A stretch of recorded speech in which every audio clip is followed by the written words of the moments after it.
In the previous lecture, we used the HSL qualifier to remove the green screen from this clip, and we put a certain background. In this lecture, I want to show you how to use the 3D qualifier to remove the green screen. Actually, it's going to be a bit easier, but it depends on you and depends really on your video later on. I want to show you both methods, and you decide which one is good for your videos. So let's start here with the 3D. I will select, and the way I work is to create short path around the subject. Short because if I want to delete them later, I'm not deleting everything. Don't go doing like this, so it won't work.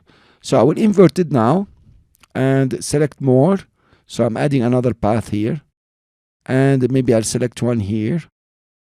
Not bad, it's getting better, and one here. So actually you feel free to add all the path that you want to add. This one I think it's a bit far. I want to take it nearer, so I'm gonna come over here. So this kind of short path is much better.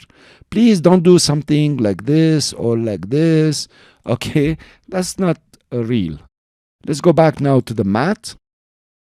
It looks good here. Let's go to the matte black and white, and let's clean the blacks. You notice there is a lot of noise. So I'll stop over here and clean the black. That's it. That's pretty cool.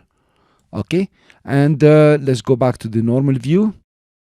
It's looking pretty good, though the subject has moved. You don't worry about it. And actually, we have done a great job. So the key, or the most important thing in the 3D key, is the path you are going to draw. Now, if you do short path, it will be even much better. I think this is even excellent, and we didn't take much work.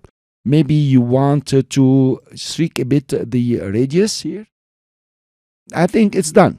Let's go back to the timeline and take the background, press Alt and just duplicate it, or Option on the Mac, and you click and drag.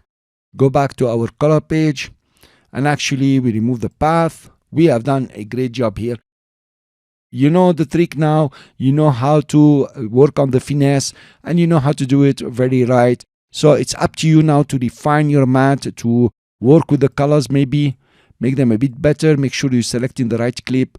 Okay, we take down a bit the gain and take down the shadows a bit.